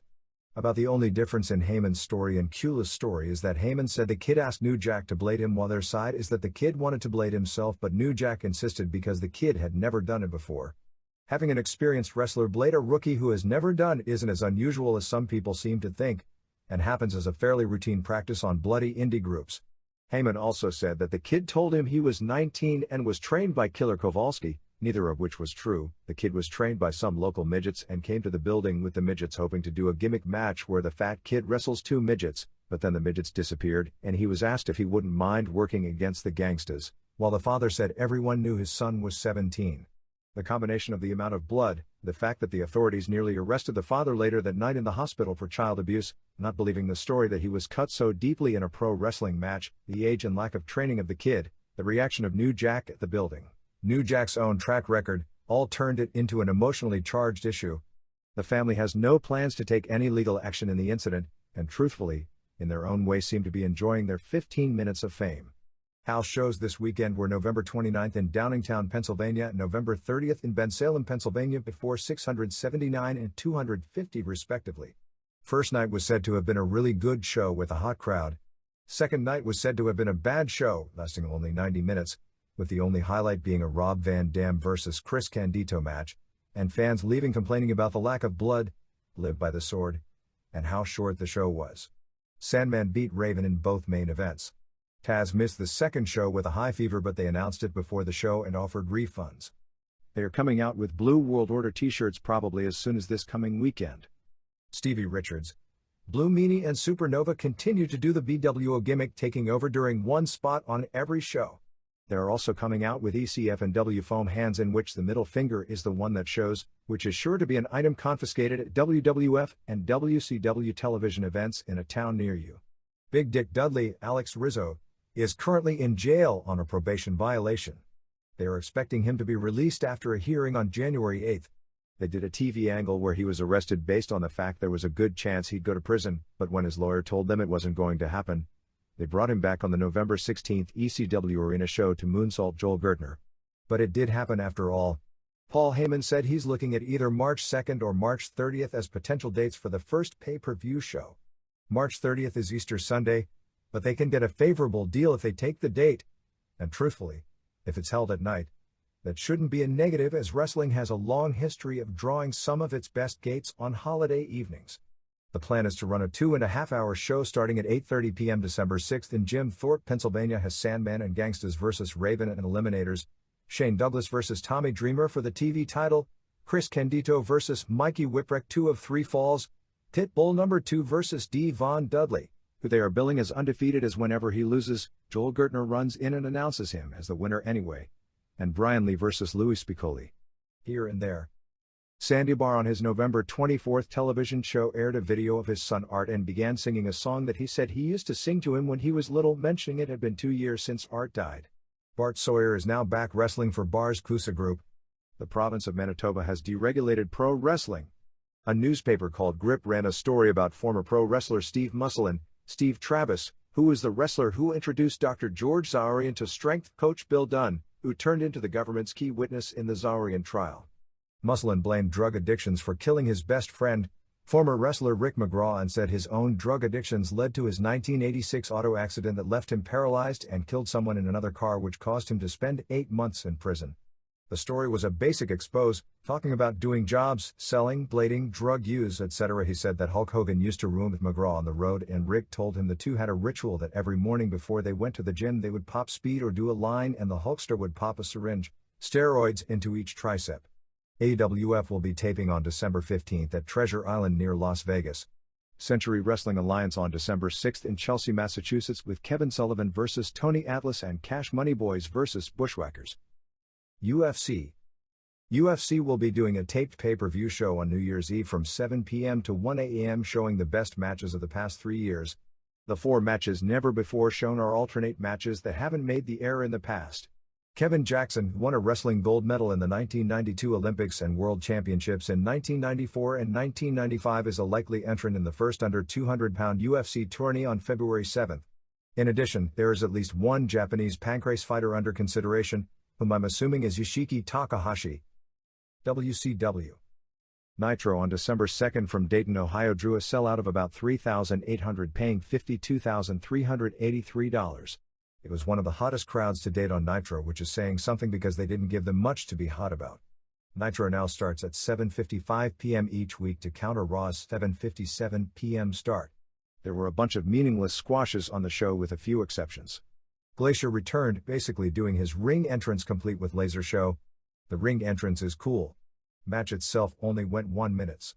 Arnold Anderson did a great interview talking for Roddy Piper, saying the Horsemen would back up Piper next week in Charlotte when Piper and Hogan will both be at the live show. Kevin Sullivan did a hilarious interview with this exchange with Gene Okerlund. Kevin, you've had your problems in the past, Gene. Gene, you can say that again. Kevin, you've had your problems in the past, Gene. The rest was the typical stuff, saying he was going to bury Chris Benoit alive, and continued talking about all that stuff that nobody but he can figure out. Dean Malenko beat Billy Kidman in a cruiserweight title match that wasn't as good as their previous Nitro match some months back, as Kidman looked a little rough around the edges. Jeff Jarrett dropkicked the megaphone Big Bubba was holding, so the megaphone hit him in the face. I swear I thought I was going through deja vu seeing them set up and do exactly the same finish with the same 2 wrestlers as they did just a few weeks back.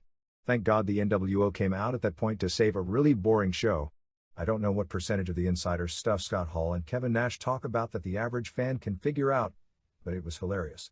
They talked about the gopher that Roddy Piper takes on the road with him and called him his brew tie, in reference to Ed Leslie for Hogan, talked about Jim Powers and Scott Steiner being all jacked up, Jim Lingo for steroided up, laughed about ECW saying that at least you can play bingo after watching the matches, and made some funny references to the 4 Horsemen being like the Beatles in that they were hot in their day.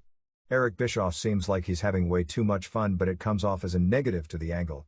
By the way, they didn't clue anybody in that they were going to take over the show ahead of time, and when I say anybody, I mean anybody. Chris Benoit and Steve Regal had a U.S. title tourney match that Benoit won with a dragon suplex. The two worked inhumanly stiff with each other, leading to Regal being busted open within a few seconds. It appeared they had a great match, but the camera, at the sight of blood, pulled away, so it appeared it was shooting from somewhere in New Zealand, and for the most part the announcers were telling jokes and not calling anything. They did a Horseman interview sans woman, and Arnold Anderson, Deborah and Steve McMichael started complaining to Benoit about woman, and Benoit said she's 100% Horseman, which of course means she isn't. Rocco Rock returned and was racked by Lex Luger. Rick Scheiner challenged Sting earlier in the show based on the angle from last week, and had Scott in his corner. Sting came down and within 24 seconds, used the reverse DDT on Rick. He then pulled out a baseball bat, shoved Rick, who Hall and Nash were calling Robbie, which is his real first name, handed him the bat and turned his back on him. Rick was about to hit him with the bat, but Scott stopped him. Bischoff, Hall and Nash spent the entire match talking like Sting had joined the NWO, which, of course, means that he hasn't. They were also complimentary to all the wrestlers on the show and talked about wanting guys like Regal, Benoit, Dave Taylor, Luger, Guerrero, etc. to join the NWO. The Nitro on January 20th in Chicago at the United Center sold more than 2,600 tickets for $48,000 the first day they went on sale.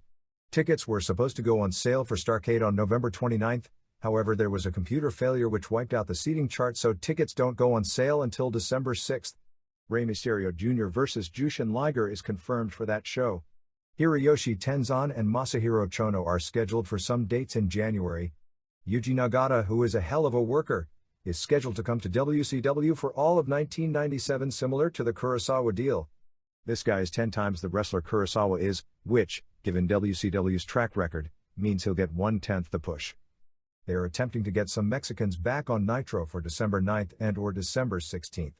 NWO Nitro was supposed to start on December 2nd, and I guess that was the pilot of sorts, but no word on an official start. Harlem Heat is said to be negotiating with WWF.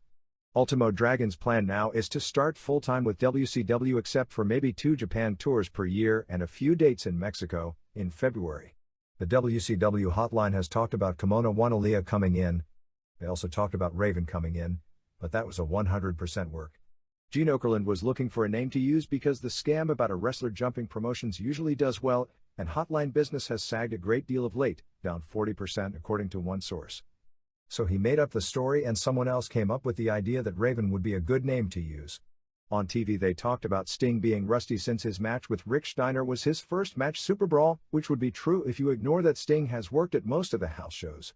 Of course, WWF is no less silly talking about Bret Hart being off for 6 months before his match with Steve Austin, when their own TV publicly showed and talked about him wrestling in South Africa in September. Better yet, even insiders were remarking about how amazing it was Hart could do a match like that after being off 6 months. House shows for the first weekend of the new year in Little Rock, Shreveport and Alexandria are headlined by Outsiders, Nasty's Faces of Fear triangle matches plus Luger vs. Arn, Guerrero vs. Benoit, Malenko vs. Mysterio Jr., Jarrett vs. Conan, Page vs. Six, Steiner vs. Bubba and Psicosis and Juventud Guerrera vs. La Parca and Villano 4. Luger, Heat, Alex Wright, American Males, Jim Duggan and M. Wall Street are touring Germany through December 16th. This past weekend's WCW Saturday Night was taped on November 13th in Orlando. Highlight matches saw Chris Jericho over Parka average. Parka didn't really do much to make him look different from any other jobber. Regal beat Bobby Eaton, Gio Women Kaoru beat Sonoko Kato, not much. Conan beat Eddie Guerrero via DQ. Not as good as Nitro match. Chris Benoit pinned Juventud Guerrera. Actually several missed spots, and Diamond Dallas Page pinned Scott Norton after hitting him with an object, which probably means they were afraid to ask Norton to do the Diamond Cutter finish since Page's entire gimmick is to get the holdover. Because of Thanksgiving weekend, no Sunday or Monday ratings are available at press time, but on November 30th, Main Event did a 1.3 and Saturday Night did a 2.7. Early estimates are that World War III did about a 0.5 buy rate, which would be along the same lines as what Survivor Series did. Weekend house shows saw November 30th in Charleston, West Virginia draw 3,000 fans and $38,289, and December 1st in Wheeling, West Virginia drew 1,849 and $26,299. According to reports we've received, the Marcus Bagwell movie Day of the Warrior makes Hogan movies look like masterpiece theater. Bagwell plays a character known as the Supreme Warrior. I guess that tells you who they wanted for the movie. In a loincloth and face paint building to a 30 seconds final fight scene against a penthouse playmate who he headbutts in the breast and gets knocked out by and pinned. Speaking of Bischoff having too much fun, this was from the November 24th Charleston Post-Courier, regarding Bischoff being told that Vince McMahon didn't remember him from a 1990 job interview where McMahon interviewed Bischoff for an announcing position. In June of 1990 I was down there for an interview and auditioned and talked to Vince for probably half an hour. If he doesn't remember it, perhaps he was engaged in some of his admitted chemical activity during that time. But I was there. He was there. In the same article Bischoff said, the nonsense and perception of reality that Vince McMahon, a guy who has admitted using steroids to try to beef up what was otherwise a scrawny, frail little individual, I think when he wakes up in the morning, he looks in the mirror and still sees that 80-pound bird-faced punk that nobody wanted to play with. And he has to deal with that every day. And the way he's trying to deal with is trying to create this perception. And I just hope people are smart enough to see through this nonsense and deal with reality. As if the lawyers aren't busy enough as it is. David Sammartino was scheduled for a tryout at the TV tapings on December 4th in Gainesville, Georgia. WWF. The local TV promos that aired this week in this market did list Sid as the new champion. The biggest angle of the past week, which they aired on Raw on December 2nd, was shot November 27th in London, England. Sid was defending against Steve Austin and Austin KO'd him with the title belt. Davey Boy Smith then did a run-in attacking Austin. Sid then got mad at Smith because the ref DQ'd him because of Smith's interference and was about to choke slam him when Bret Hart saved Smith, doing him the favor since Smith saved Hart on Raw. Austin then hit Hart with a chair and Sid choke slammed Hart. It wound with interviews where Austin was mad at Smith for costing him the title by interfering, Sid was mad at Smith for costing him the match, Bret was mad at Sid for choke slamming him and Austin for hitting him with a chair, Smith was mad at Austin saying he has a score to settle with him, and Owen was mad at Smith for not being focused on the tag title match with Razor and Diesel on December 15. The London show and the Birmingham, England show the next night both sold out 7,000 arenas. In Birmingham, Sid beat Farouk in 2 minutes in the main event and fans left really pissed off about how short and bad the main event was. Sid was booed as champion in both London and last week in Montreal in matches with Austin. They also gave the impression that Sid and Bret had a hotel room brawl after the London match, which is tacky since it's playing off the real-life England hotel room brawl where Sid nearly killed Arnold Anderson a few years back. The triangle matches in late January at the big arena house shows with Sid, Bret and Shawn Michaels will be title matches. Ahmed Johnson will be programmed with Goldust to give him wins on his return. Goldust is pretty much being phased down. They are running 2 different West Coast swings in early January. The first will be January 3rd in San Diego, January 4th in Stockton, Spanos Center, January 5th returning to the Los Angeles Sports Arena. WWF pulled out of the Sports Arena in 1994 when the building started booking AAA shows, and January 6th in Fresno, and then back January 10th in San Jose, January 11th in Anaheim at the Pond, January 12th in Las Vegas and January 13th in El Paso before breaking until the Rumble. Los Angeles and Anaheim are in a sense the same television market, which is kind of strange they'd run them a week apart, although that has been booked successfully like that in the past. The first weekend will be Sid vs. Undertaker for the title, Michaels vs. Austin, Bret vs. Vader. Speaking of Vader, Bischoff on Nitro for no apparent reason other than having too much fun showed a clip of Hogan beating up Vader who he called a tub of lard, Helmsley vs. Mero for the IC title, Hart and Smith defending tag title against Mankind and Executioner, Bart Gunn vs. Billy Gunn, Savio Vega vs. Farouk, Doug Furnas and Phil LaFon vs. Razor and Diesel, Jesse James vs. Justin Bradshaw and more. The next weekend shows will be Sid vs. Austin for the title, Michaels vs. Mankind, Helmsley vs. Bret, Undertaker vs. Vader, Hart and Smith and Billy Gunn vs. Godwins and Bart and more. What's interesting about that the first 2 episodes of Shotgun Saturday Night will be live on January 4th and January 11th, and as you can see by who is on the house shows, that none of the big guns will appear on the first 2 shows. Johnson and Goldust are the biggest names not booked for Stockton. There will be a Germany tour in February. We don't have results yet, but the Dubai tour were 4 shows in the same 18,000-seat arena from November 29th through December 2nd. The first night was all tag matches since the guys were flying in from England. The second night was going to be a series of 8-man elimination matches, the Dubai Survivor Series, a third night a Royal Rumble, and the fourth night the Dubai King of the Ring tournament. November 30th TV ratings saw Blast Off at 0.5 and Livewire at 1.2. Ahim Albrecht debuted on the tour, which started on November 30th in Lowell, Massachusetts. The first 2 nights he used the name Argo. The third night in Utica, New York he was called Baracus. His foe all 3 nights was trainer Tom Pritchard, as Dr. X, who was said carried the match. Reports were that he was huge. The match was limited to him doing a few power moves that Dr. Tom sold well for, had no crowd interaction but appeared to have some athletic ability. At the Lowell show they announced a June 10th Superstars taping in the same building. November 30th in Lowell, Massachusetts drew a sellout 2,678 and a city record $47,249 gate, while December 1st in Poughkeepsie, New York drew 1,737 and $28,746, and December 2nd in Utica, New York drew an estimated 1,600. Michaels beating Goldust and Mero over Helmsley via DQ headlines the Northeastern Tour with most of the big names overseas. Jerry Lawler spent most of Raw on December 2nd making fun of Tiny Tim, who he did an angle with a few years back. Curt Hennig's match in the Karate Fighters tournament was erased because of his jump. There's a good chance Mil Mascaras will be in the Royal Rumble. I guess some people don't realize that card will be held in 1997 rather than 1972. Mascaras and Jose Lothario were big draws as a tag team against people like Black Gordman and Goliath in San Antonio some 25 years ago, and there was a time in the 70s where he was one of 5 or 6 biggest drawing cards anywhere in the world. With the generation that runs wrestling today, he is the one Mexican name that everyone is familiar with and most grew up seeing as a major attraction. But if they want to draw Mexicans today, if it's even possible to do the mix, and the more it's tried, the more it doesn't work.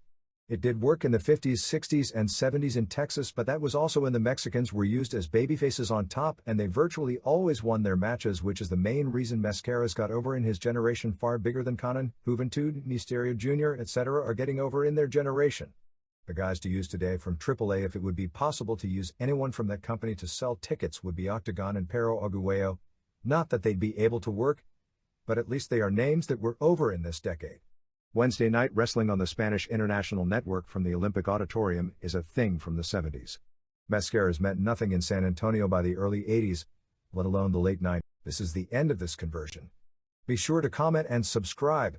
See you next time.